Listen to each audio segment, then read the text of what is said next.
اور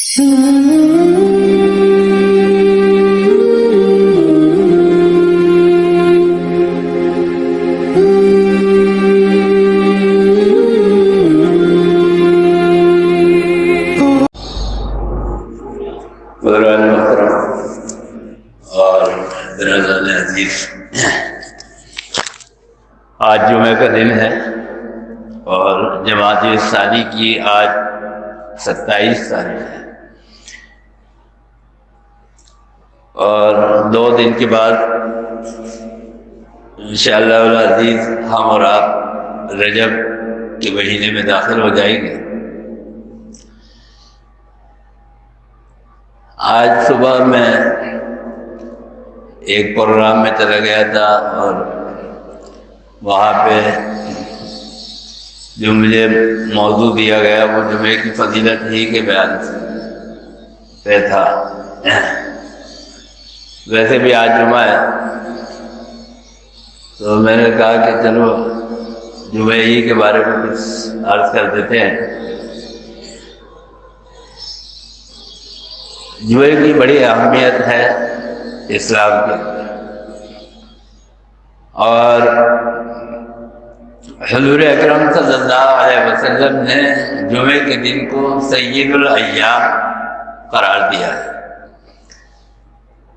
ایام جو ہے یہ یوم کی جمع ہے، اور جو لوگ اچھی اردو جانتے ہیں سمجھتے ہیں ان کو پتہ ہے کہ یوم جو ہے 24 گھنٹے کے دن کو کہتے ہیں،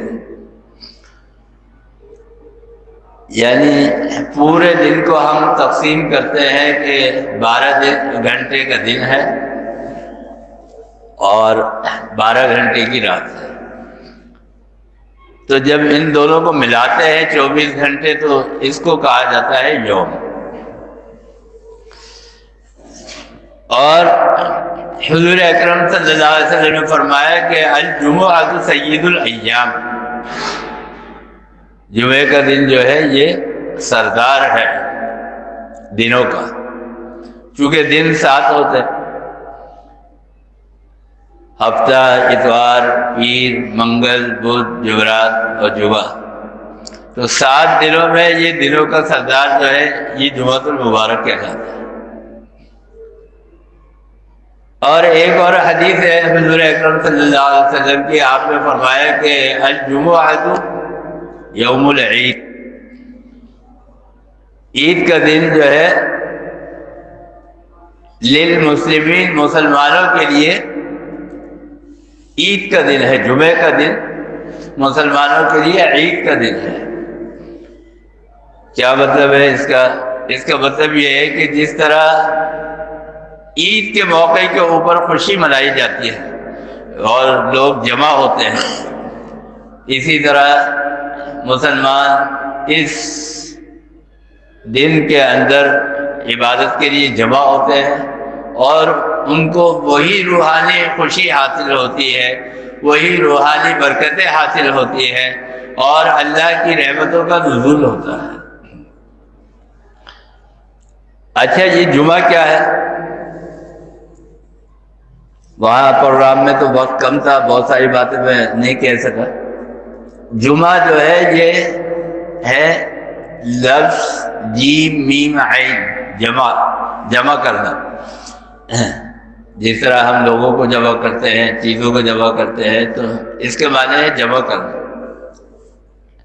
یہ لفظ کیوں رکھا گیا؟ اچھا، ایک بات یہ عرض کر دوں کہ جب سے کائنات بنی ہے، تاریخ کا اور مہینوں کا جو نظام ہے اللہ تعالیٰ نے وہ پہلے دن سے رکھا ہوا ہے۔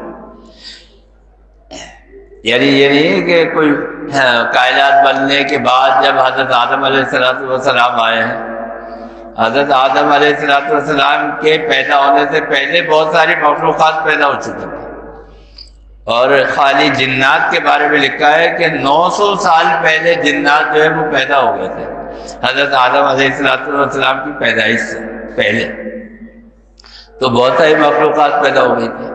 تو جب سے اللہ تعالیٰ نے کائنات کو وجود دیا، زمین اور آسمان، سورج اور چاند، ستارے، شجر حجر، یہ ساری مخلوقات جب پیدا ہوئی تو یہ دنوں کا اور تاریخ کا اور وقت کا نظام اس وقت سے شروع ہو گیا. اللہ تعالیٰ نے جو کائنات بنائی ہے یہ 6 دن کے اندر بنائی ہے. اتوار کو اللہ تعالیٰ نے کائنات بنانے کا آغاز کیا.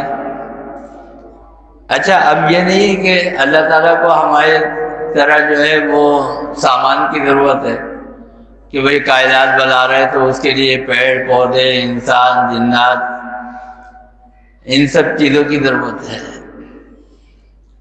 لیکن دنیا جو ہے وہ اللہ نے مسبب الاسباب رکھی ہے، اسباب کے ذریعے سے چلتی ہے. اللہ تعالیٰ چاہے تو انسان کو بغیر شادی کے بغیر ازدواج کے انسان کی پیدائش کر سکتا ہے، اور کی حضرت آدم علیہ السلام کو پیدا کیا بغیر ماں باپ کے، حضرت حوا کو پیدا کیا بغیر ماں کے. تو اللہ تعالیٰ تو اس پہ قادر تھا. لیکن اللہ تعالیٰ نے دنیا کا جو نظام بنایا ہے مسبب الاسباب کے اوپر، سبب کے اوپر بنایا. یہ نہیں کہ ہم ہاتھ پاؤں توڑ کے بیٹھ جائیں کہ بس ٹھیک ہے کھانے کے لیے ہمیں محنت کرنے کی ضرورت ہی نہیں ہے، روزگار تلاش کرنے کی ضرورت ہی نہیں ہے، اللہ تعالیٰ دے دے گا. ایک دفعہ ایسا ہوا کہ ایک مرید جو تھا وہ اللہ پہ توکل کر کے جنگل میں جا کے بیٹھ گیا. اسے کسی عالم کی تقریر سنی کہ اللہ پہ توکل کرنا چاہیے اور اللہ تعالیٰ جو ہے وہ ہر طرح دینے پہ قادر ہے. اب یہ جنگل میں جا کے بیٹھ گیا کہ اللہ تعالیٰ دے گا، مجھے کیا ضرورت ہے بھاگا دوڑی کرنے کی، نوکری کرنے کی. اب یہ وہاں پہ بیٹھا ہوا ہے. صبح کو گیا اپنا بوریا بستر لے جا کے جنگل میں ڈال دیا. اب یہ بیٹھا ہوا ہے، اب وہاں پہ کوئی آ ہی نہیں رہا، اس کے لیے کھانے پانی کا کوئی انتظام ہو ہی نہیں رہا. اب صبح سے شام ہو گئی، شام سے رات ہو گئی. اب یہ پورا دن تو برداشت کرتا رہا. اب اس کے بعد اس کو جو ہے پریشانی ہوئی، بھوک لگنے لگی. اس سے بولا بھائی میں تو یہاں عبادت کر رہا ہوں، نفلیں پڑھ رہا ہوں، قرآن پڑھ رہا ہوں، لیکن کھانا ابھی تک آیا نہیں. میں تو اللہ پہ توکل کر کے بیٹھا ہوں. اب 1 دن گزرا، 2 دن گزرے، تیسرا دن جب ہوا تو اب اس کی حالت خراب ہونے لگی. اتفاق کی بات ہے کہ کوئی قافلہ وہاں سے گزر رہا تھا تو اس نے تھوڑی دیر آرام کرنے کے لیے درخت کے نیچے اپنے پڑاؤ ڈالا، اور اس کے بعد جو تھا کچھ کھانے پینے کا سامان نکالا. تو انہوں نے دیکھا کہ یہ ایک شخص بیٹھا ہوا ہے تھوڑے دور کے اوپر، فاصلے کے اوپر. اب اس کو بھی بھوک بہت زیادہ لگ رہی تھی. جب گرم گرم اسے کھانا دیکھا تو اس نے تھوڑا سا کھنکار کے آواز نکال کے کھانسی کی طرح کھنکارنا شروع کیا. تو انہوں نے دیکھ لیا اس کو، اور اس کو 2 روٹی اور تھوڑا سا سالن وغیرہ لا کے جو ہے اس کے آگے رکھ دیا، اور اس نے جو تھا وہ کھا لیا. دوسرے دن اس نے اپنا سامان بوریا بستر لپیٹا اور وہ جو مولانا صاحب تھے ان کی خدمت میں گیا اور کہا کہ مولانا صاحب آپ نے تو مجھے مروا دیا تھا، اگر میں تھوڑی سی بصیرت سے اور فراست سے کام نہیں لیتا تو میں تو مر جاتا. انہوں نے پوچھا بھائی کیا ہوا؟ انہوں نے کہا کہ میں اللہ توکل کے اوپر گیا تھا اور جا کے جنگل میں بیٹھ گیا، لیکن 3 دن تک فاقے ہوتے رہے. وہ تو اللہ کا کرنا ایسا ہوا کہ ایک قافلہ آیا اور پھر مجھے بھوک لگ رہی تھی، میں نے ذرا کھنکارا تو انہوں نے میری آواز سن کے مجھے 2 روٹی دے دی. تو مولانا صاحب یہ بھی تو بتایا کرے کہ میں اللہ پہ توکل کرو، لیکن کھنکارنا بھی پڑتا ہے پھر ملتا ہے کھانا.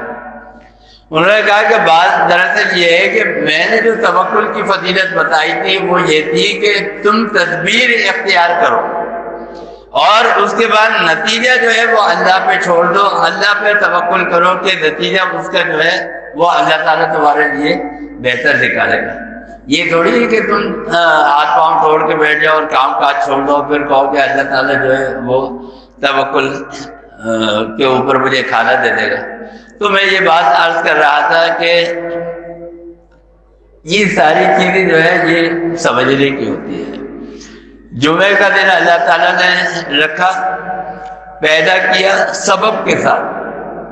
6 دن لگے.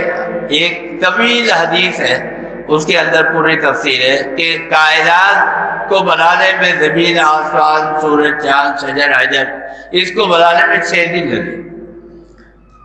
اچھا، اب یہ بات تو سب کو معلوم ہو گئی پیغمبروں کے ذریعے سے کہ اللہ تعالیٰ نے 6 دن میں کائنات بنائی، اور سورہ ملک میں اس کا ذکر بھی ہے، اور جگہوں پہ بھی ذکر ہے قرآن میں۔ تو جو یہود قوم تھی اس نے کہا کہ اللہ تعالیٰ نے 6 دن کے اندر جو ہے کائنات بنائی، اور اتوار سے کام شروع کیا، جمعے کو ختم کیا، تو ہفتے کا دن ہم عبادت کے لیے رکھتے ہیں۔ تو انہوں نے، یہود قوم نے عبادت کا جو دن مقرر کیا وہ ہفتے کا دن مقرر کیا۔ نصارہ جو عیسائی ہیں انہوں نے کہا کہ اللہ تعالیٰ نے چونکہ اتوار کے دن سے کام شروع کیا ہے اس لیے یہ برکت والا دن ہے، ہم اللہ کی عبادت اتوار کو کریں گے۔ تو انہوں نے اتوار کا دن اختیار کیا، اور آپ دیکھتے ہیں کہ گرجا گھر میں اور ان کے عبادت خانوں میں اتوار کو جو ہے وہ عبادت ہوتی ہے۔ حضور اکرم صلی اللہ علیہ وسلم فرماتے ہیں کہ مسلمانوں نے جمعے کا دن اختیار فرمایا، اختیار کیا جمعے کا دن۔ وہ کیوں؟ اس لیے کہ اللہ تعالیٰ نے جو کائنات بنائی، تمام مخلوقات کو جمعے کے دن جمع کر دیا، اور کائنات کے بنانے کے کام کی تکمیل ہو گئی، یہ ساری مخلوقات جمع ہو گئی اور کائنات جو ہے وجود کے اندر آ گئی۔ تو چونکہ تمام مخلوقات اور تمام کائنات جمع ہو گئی تو جمع سے جمعہ نکلا ہے، اسی لیے اس کو ہم کہتے ہیں جمعہ۔ تو حضور اکرم صلی اللہ علیہ وسلم نے فرمایا کہ باقی قوموں نے غلطی کی، اور جو مسلمان قوم ہیں انہوں نے جمعے کا دن اختیار کرنے میں صحیح فیصلہ کیا، یعنی مسلمانوں نے۔ اچھا، عام طور پر اسلامی ممالک میں، عرب کے اندر خاص طور پہ بعض جگہوں پر جمعے کے دن چھٹی ہوتی ہے۔ وہ اسی لیے کرتے ہیں کہ اسلام سے اور مسلمانوں سے اس جمعے کے دن کو ایک خاص مناسبت ہے، جیسے میں نے ابھی ساری تاریخ آپ کے سامنے عرض کی۔ تو جمعے کے دن چھٹی ہوتی ہے، کچھ عرصہ ہمارے ملک میں بھی، یہاں پاکستان میں بھی جمعے کی چھٹی ہوتی تھی پہلے، پھر اس کے بعد سے دوبارہ تبدیل کر دیا گیا۔ لیکن اسلام کے اندر چھٹی کا تصور نہیں ہے، یعنی اسلام جو ہے اس کی تعلیمات یہ ہے کہ آپ کو مسلمانوں کو ایکٹیو رکھنا ہے، آرام پسند نہیں بنانا۔ تو اس لیے کیا ہے کہ آپ عبادت کریں، جمعے کے دن آئے، جمعے کا اہتمام کریں، اور اس کے بعد پھر آپ اپنے کاموں میں لگیں۔ قرآن کریم فرماتا ہے سورہ جمعہ کی جو یہ آیات ہے، آخری آیت، فرمایا کہ یا ایھا الذین آمنوا اذا نودی للصلاۃ من یوم الجمعۃ فاسعوا الی ذکر اللہ وذروا البیع۔ جب تمہیں ندا دی جائے نماز کے لیے، اور یہاں خاص طور پہ نماز سے مراد نماز جمعہ ہے، کیونکہ یہ ساری سورت جو نازل ہوئی ہے یہ جمعہ کے احکام سے متعلق نازل ہوئی۔ تو فرمایا کہ جب تمہیں نماز کی طرف بلایا جائے، پکارا جائے، ندا دی جائے، اور ندا کیسے دی جاتی ہے؟ ہر قوم کا اپنا طریقہ ہے، کوئی خاموش بجاتا ہے، کوئی طبلہ بجاتا ہے، کوئی میوزک بجاتا ہے۔ ہمارے ہاں اذان کا طریقہ رہے گا، اور اس کی وجہ یہ ہے کہ ایک تو اذان کے ذریعے سے اللہ تعالیٰ کی بڑائی بیان کی جاتی ہے، اللہ اکبر اللہ اکبر، اور دوسرے یہ کہ حضور اکرم صلی اللہ علیہ وسلم کی رسالت کا اعلان کیا جاتا ہے، اشہد ان محمد الرسول اللہ، اشہد ان محمد الرسول اللہ، میں گواہی دیتا ہوں کہ محمد صلی اللہ علیہ وسلم اللہ کے رسول ہیں۔ اس کا مطلب یہ ہے کہ ہم اللہ پہ بھی ایمان لاتے ہیں، اور ہم حضور اکرم صلی اللہ علیہ وسلم کی نبوت کو بھی تسلیم کرتے ہیں۔ تو یہ اذان کا سلسلہ ہے ندا کے لیے، بلانے کے لیے، جمعے کی نماز کے۔ تو اللہ تعالیٰ کہتے ہیں کہ فَاسْعَوْا إِلَىٰ ذِكْرِ اللَّهِ وَذَرُوا الْبَيْعَ، کیا مطلب کہ دوڑو تم نماز کی طرف۔ اب دوڑنے سے کیا مراد ہے؟ دوڑنے سے مراد یہ ہے کہ تم نماز کی تیاری کے لیے لگ جاؤ، اور خاص طور پر جمعے کی نماز، جمعہ کی نماز کے لیے اہتمام کرنے کی بڑی تاکید ہے، بڑی فضیلت ہے۔ جمعے کے دن آپ اگر ممکن ہو سکے، اب پانی کا بھی تو مسئلہ ہے بہت سارے علاقوں میں، تو اگر آپ کو سہولت ہے آپ غسل کریں، غسل کرنا جو ہے سنت ہے سرکار عالم صلی اللہ علیہ وسلم۔ صاف ستھرے اچھے کپڑے پہنے، دھلے ہوئے کپڑے پہنے، یہ سنت ہے۔ اس کے بعد یہ کہ جب جمعے کی نماز کے لیے آپ آئے خوشبو لگا کر آئے، عطر لگا کر آئے، یہ بھی سنت ہے سرکار عالم صلی اللہ علیہ وسلم۔ اور دوسری بات یہ ہے کہ جمعے کے دن آپ درود شریف کی کثرت کریں۔ حضور اکرم صلی اللہ علیہ وسلم نے فرمایا کہ جو آدمی جمعے کے دن درود شریف کی کثرت کرتا ہے تو اللہ تعالیٰ کائنات کے ایک سرے سے لے کر دوسرے سرے تک اس کو نور عطا فرماتا ہے، اور وہ نور جو ہے اس کے ساتھ پورے ہفتے رہتا ہے، ایک ہفتے تک اس کے ساتھ رہتا ہے۔ اس کا فائدہ یہ ہے کہ جب اللہ کا نور آپ کے ساتھ ہوگا تو آپ کسی پریشانی میں آئیں گے نہیں، آپ کو کوئی تکلیف پہنچے گی نہیں، اللہ تعالیٰ آپ کی حفاظت فرمائے گا۔ تو یہ اللہ کا نور جو ہے یہ آپ کے ساتھ رہے گا، کب؟ پورے ہفتے تک۔ تو خوشبو لگا کر آئے، صاف ستھرے ہو کر آئے، غسل کر کے آئے، مسواک کر کے آئے، اور اس کے بعد نماز کے لیے آپ مسجد میں جتنی جلدی ہو سکے پہنچے۔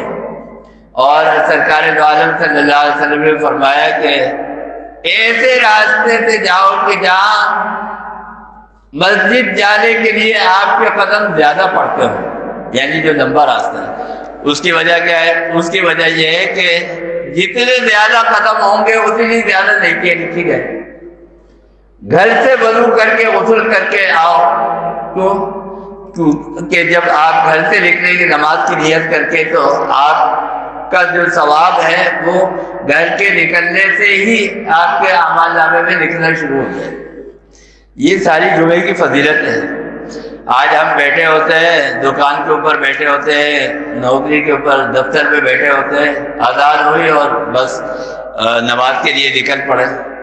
آپ بتائیے، ابھی تو وہ صحیح طرح اپنی دکان سے نکلا بھی نہیں ہے، ابھی تو اس کے دماغ کے اوپر دفتر اور دکان جو ہے وہ سوار ہے، نماز میں آئے گا اس کا دھیان اللہ تعالیٰ کی طرف کیا خاک ہوگا؟ ابھی تو وہ لگا ہوا ہے اپنے دور اور چار کے اندر ہی اس کا دماغ لگا ہوا ہے۔ گھر میں آدمی بیٹھا ہے، گھر داری کر رہا ہے، اس کا دماغ وہاں پہ لگا ہوا ہے۔ اسی لیے سنت طریقہ یہ ہے کہ جب آپ مسجد میں آئے، جب وضو کر لیں آپ، اگر گھر میں وضو کیا ہے تب اور مسجد میں وضو کیا ہے تب تحیۃ الوضو 2 رکعت نماز نفل پڑھے مستحب۔ یہ سارے انتظامات کیوں کرائے جا رہے ہیں؟ تاکہ آپ کا دھیان، آپ کی توجہ اللہ کی طرف ہو جائے، اور جب فرض نماز میں آپ پہنچے تو واقعی اللہ کے دربار کے اندر کھڑے ہوئے، آپ کی ساری توجہ جو ہے وہ اللہ کے دربار میں۔ پھر جب آپ مسجد کے اندر آ جائے، ابھی نماز میں وقت ہے، بیان شروع نہیں ہوا، آپ 2 رکعت نماز تحیۃ المسجد ادا کریں۔ یہ مسجد کا حق ہے جو آپ نے ادا کرنا ہے۔ یہ مسجد کا حق ہے کہ کسی بھی مسجد میں کم از کم 1 مرتبہ تو ضرور آپ تحیۃ المسجد کی نیت سے 2 رکعت نماز نفل ادا کریں۔ اس کے بعد پھر آپ آئے، اذان ہو جائے، اذان کے بعد آپ سنتیں پڑھ لیں۔ 4 سنتیں ہیں ظہر میں، جمعے کے اندر تو 4 سنتیں پڑھ لیں۔ اور اذان چونکہ ہوتی ہے 2 مرتبہ، اب لوگ اس میں اکثر سوال پوچھتے ہیں اور کنفیوز بھی ہوتے ہیں، کہتے ہیں مولانا صاحب یہ جو جمعے کے لیے اذان کا حکم ہے کہ اذان کی آواز سن کر مسجد کی طرف آؤ، یہ کون سی اذان ہے؟ پہلی اذان ہے یا دوسری اذان؟ اس بات کی وضاحت بھی کر دوں میں آپ کو۔ حضور اکرم صلی اللہ علیہ وسلم کے دور میں دوسری اذان نہیں تھی خطبے سے پہلے، اسی طرح حضور اکرم صلی اللہ علیہ وسلم کے بعد بھی حضرت ابوبکر صدیق رضی اللہ تعالیٰ عنہ کے دور میں دوسری اذان نہیں تھی خطبے سے پہلے، اور نہ حضرت عمر فاروق رضی اللہ تعالیٰ عنہ کے دور میں تھی۔ جب آبادی بڑھنے لگی، اسلام پھیلنے لگا، مسلمانوں کی تعداد زیادہ ہو گئی، تو تیسرا دور اور تیسرے خلیفہ جب آئے ہیں حضرت عثمان غنی رضی اللہ تعالیٰ عنہ، تو آپ نے فرمایا کہ اب لوگوں کو اس طرح فردن بلانا ممکن نہیں رہا۔ اس زمانے میں لاؤڈ اسپیکر تو ہوتے نہیں تھے کہ اذان کی آواز دور تک جائے، تو فرمایا کہ لوگ نماز کے لیے وقت پر پہنچ جائے، لہذا ایک اذان کے بعد خطبے سے پہلے دوسری اذان دی جائے تاکہ مسلمان جو ہے وہ نماز میں شریک ہو سکے خطبے میں۔ حضور اکرم صلی اللہ علیہ وسلم نے فرمایا کہ اللہ تعالیٰ جمعے کے دن فرشتوں کو مسجد کے دروازوں کے اوپر مقرر فرما دیتے ہیں، بھیج دیتے ہیں فرشتوں کو، اور ان کے ہاتھ میں ایک رجسٹر ہوتا ہے، ہر آنے والے کا نام لکھ رہے ہیں۔ فرمایا کہ جب خطبہ ہونے لگتا ہے، امام جو ہے وہ محراب سے ممبر کی طرف جب چلتا ہے، وہ فرشتے جو ہے رجسٹر بند کر دیتے ہیں، نام لکھنا بند کر دیتے ہیں، بس جو مسلمان مسجد میں آ گیا وہ آ گیا، جس کا نام لکھ لیا۔ اب جیسے ہی امام جو ہے وہ ممبر کی طرف چلا، رجسٹر بند، اب وہ آئے گا، نماز پڑھے گا، حاضری نہیں لگے گی، یہ سوچ لے آپ، حاضری نہیں لگے گی۔ تو لہذا خطبے سے پہلے، یعنی دوسری اذان سے پہلے اگر آپ اندر آ گئے تو آپ کا نام جمعے کی نمازیوں میں لکھ لیا جائے گا۔ اس کے بعد جس طرح مسلمان خطبہ سنتے ہیں خاموشی کے ساتھ، حضور اکرم صلی اللہ علیہ وسلم نے فرمایا کہ اگر کوئی بات کر رہا ہے تمہارے قریب میں، برابر میں، اور تم نے اس کو یہ کہا کہ چپ ہو جاؤ، تو فرمایا کہ تم نے یہ ظلم کیا، تم بھی باتیں کرنے والوں میں شامل ہو گئے۔ اسی لیے حضرت عمر فاروق رضی اللہ تعالیٰ عنہ نے یہ طریقہ اختیار کیا۔ ایک مرتبہ دیکھا کہ کچھ لوگ باتیں کر رہے ہیں، خطبہ ہو رہا ہے، تو انہوں نے چھوٹی سی کنکری اٹھائی اور اٹھا کے جو ہے اس کی طرف پھینکی تاکہ وہ خاموش ہو جائے، متوجہ ہو جائے۔ تو حضور اکرم صلی اللہ علیہ وسلم نے فرمایا کہ یہ بھی نہ کہو کہ چپ ہو جاؤ، یہ بھی باتیں کرنے میں شامل ہو جائے گا۔ تو میں یہ بات عرض کر رہا تھا، خطبے کا اہتمام کرنا، خطبے کو خاموشی کے ساتھ سننا، اس کی بڑی اہمیت ہے۔ کیوں؟ اس لیے کہ ایک خطیب جب خطبہ دے رہا ہوتا ہے تو وہ کیا ہے، اس میں اللہ تعالیٰ کی بڑائی، حضور اکرم صلی اللہ علیہ وسلم کی سنت، احادیث، یہ بیان کر رہا ہوتا ہے، وعظ و نصیحت اس کے اندر بیان کی جاتی ہے۔ لہذا خطبے کو خاموشی کے ساتھ سنیں۔ اس صورت کے اندر اسی واقعے کا ذکر ہے جو خطبے سے متعلق ہے۔ بس یہ بات عرض کر کے میں ختم کروں گا، وقت پورا ہو جائے گا۔ ایک مرتبہ سرکار دو عالم صلی اللہ علیہ وسلم خطبہ دے رہے ہیں ممبر کے اوپر، صحابہ بیٹھے ہوئے، سارے مسلمان جماعت مسجد کے اندر خطبہ دے رہے ہیں۔ آپ سرکار دو عالم صلی اللہ علیہ وسلم، اس زمانے میں یہ ہوتا تھا، ابھی بھی آپ نے دیکھا ہوگا جو بڑی مساجد ہیں ان کے باہر، مساجد کے باہر، چونکہ مجمع زیادہ ہوتا ہے جمعے میں، خاص طور پہ شہر کے اندر، تو جو فروٹ والے ہیں، چیزیں بیچنے والے ہیں، وہ آ کے کھڑے ہو جاتے ہیں تاکہ چلو اس موقع پہ ہماری دکانداری زیادہ ہو جائے، کوئی تھوڑا سا ہمیں منافع زیادہ مل جائے، تو وہ مسجد کے باہر آ جاتے ہیں۔ بالکل یہی سب کچھ ہوتا تھا وہاں پہ بھی، کہ جو تجارت کرنے والے لوگ ہیں، جو بیوپاری ہیں، وہ آتے تھے اور آ کے وہاں پر مسجد نبوی کے باہر وہ چیزیں بیچتے تھے۔ اچھا، اس زمانے میں جو طریقہ ہوتا تھا کہ وہ طبلہ بجاتے تھے اور قاموس بجاتے تھے تاکہ لوگ متوجہ ہو جائے، لوگوں کو پتہ چل جائے کہ بھائی آج یہ آیا ہوا ہے، چیزیں بیچنے والا آیا ہوا ہے، تو لوگ اپنی تجارت کرتے تھے آگے۔ ایک مرتبہ ایسا ہوا کہ خطبے کے دوران جب وہ قافلہ آیا چیزیں لے کر، تو لوگوں نے اس خیال سے کہ چیز ختم نہ ہو جائے یا ہم اچھی چیزیں خریدنے سے رہ نہ جائیں، وہ مسجد سے اٹھ کر جو تھے وہ چلے گئے. اب بہت سارے لوگ چلے گئے اور جب چلے گئے تو حضور اکرم صلی اللہ علیہ وسلم خطبہ دے رہے تھے. ظاہر بات ہے کہ ایک آدمی خطبہ دے رہا ہے یا تقریر کر رہا ہے اور آدمی پبلک اٹھ کے چلی جائے تو وہ خطیب بھی اس کی بات چیت جو ہے وہ متاثر ہوتی ہے. بعض نصیحت جو کر رہا ہوتا ہے وہ متاثر ہوتا ہے.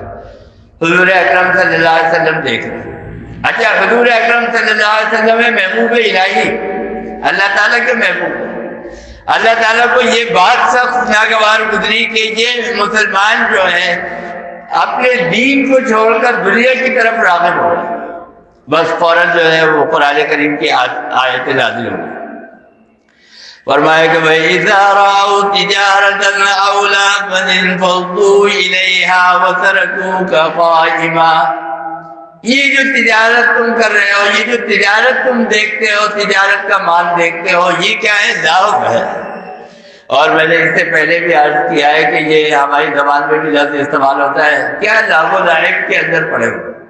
لعب کہتے ہیں کھلونے کو اور لہو کہتے ہیں غافل ہونے کو, بیکار, فالتو, غفلت, اس کو کہتے ہیں لہو. مولانا ظفر علی خان رحمۃ اللہ علیہ نے فرمایا کہ یہ ساز و سامان دنیا جو ہے یہ کیا ہے؟ کھلونے ہیں. جب آدمی ان کھلونوں کے اندر لگ جاتا ہے تو دین سے غافل ہو جاتا ہے, اللہ سے غافل ہو جاتا ہے. فرمایا کہ تمناؤں میں الجھایا گیا ہوں, تمناؤں میں الجھایا گیا ہوں, کھلونے دے کے بہلایا گیا ہوں. تو یہ کھلونے ہیں, ساز و سامان دنیا کے یہ کھلونے کی طرح ہے. اس میں جب آدمی لگتا ہے تو کیا ہے؟ اللہ سے غافل ہو جاتا ہے. اللہ تعالیٰ فرماتے ہیں وَإِذَا رَأَوْا تِجَارَةً أَوْ لَهْوًا انفَضُّوا إِلَيْهَا. اس کی طرف جو تم متوجہ ہو رہے ہو, یہ تجارت یہ لعب ہے, غفلت کے اندر ڈال دینے والی ہے. وَتَرَكُوكَ قَائِمًا. اور تم نے ترک کر دیا, چھوڑ دیا خطبے کو. خطبہ دینے والا کھڑا ہوا ہے. قائمہ قیام کھڑے ہونے کو کہتے ہیں, اور قائمہ جو کھڑا ہوا خطبہ دے رہا ہے. تو حضور اکرم صلی اللہ علیہ وسلم کی طرف اشارہ ہے کہ آپ کے خطبے کو چھوڑ دیا تم لوگوں نے. وَتَرَكُوكَ قَائِمًا قُلْ مَا عِنْدَ اللَّهِ خَيْرٌ مِّنَ اللَّهِ وَمِنَ التِّجَارَةِ. اور اس تجارت سے بہتر تجارت اور اس تجارت سے اس اجر سے بہتر اجر جو ہے وہ اللہ کے پاس ہے تمہارے لیے. تم اس کے پیچھے نہیں پڑو. ہم کیا ہے, میں یہ بات عرض کر رہا تھا کہ جمعے کا دن ہوتا ہے, ہم اپنے لگے ہوئے گھر کے اندر لگے ہوئے ہیں, کوئی سو رہا ہے, کوئی بیٹھا ہوا ہے, کوئی اپنے کاموں میں لگا ہوا ہے, کوئی دکانداری میں لگا ہوا ہے, کوئی دفتر میں لگا ہوا ہے, نماز کی پڑھ رہی. تو بس اللہ تعالیٰ فرماتے ہیں کہ یہ جمعہ جو ہے اس کا خاص اہتمام کرنا ہے. اور اس کے بعد فرمایا کہ جب تم جمعے کی ادائیگی کر لو تو آج چھٹی نہیں ہے. جیسے ہمارے اتوار کی چھٹی ہوتی ہے, بعض ممالک میں جمعے کی چھٹی ہوتی ہے. فَإِذَا قُضِيَتِ الصَّلَاةُ فَانْتَشِرُوا فِي الْأَرْضِ وَابْتَغُوا مِنْ فَضْلِ اللَّهِ. نماز پڑھو اور اس سے فارغ ہونے کے بعد تم پھیل جاؤ اور اللہ کا رزق تلاش کرو, یعنی روزگار تلاش کرو, جو تمہیں کام کرنا ہے وہ کرو. بس اس کا مطلب یہ ہے کہ آپ کو ایکٹیو رکھا ہے. نماز کے لیے تو آپ کو تاکید کی, لیکن آپ کو آرام کرنے کے لیے اور بستر پہ پڑھنے کے لیے نہیں کہا ہے کہ بس سارا دن آپ چھٹی کرنے پڑے نہیں. تو میں یہ بات عرض کر رہا تھا, یہ جمعے کا دن جو ہے سید الایام ہے, یوم العید کہلایا جاتا ہے. اس کا خاص اہتمام کرنا چاہیے اور اپنے بچوں کو بھی اس کی طرف جو ہے وہ راغب کرنا چاہیے اور ان کو بھی جمعے کی فضیلت جو ہے اس سے آگاہ کرنا چاہیے. اللہ تعالیٰ ہمیں اور آپ کو سب کو عمل کی توفیق عطا فرمائے. اللہم ارنا الحق حقا وارزقنا اتباعه وارنا الباطل باطلا وارزقنا اجتنابه. اے اللہ مولانا احترام تھانوی صاحب کے درجات کو بلند فرما. اللہ تعالیٰ ان کی اور تمام مومنین اور مومنات کی مغفرت فرما. وصلی اللہ تعالی علی خیر خلقہ محمد وآلہ واصحابہ اجمعین برحمتک یا اللہ.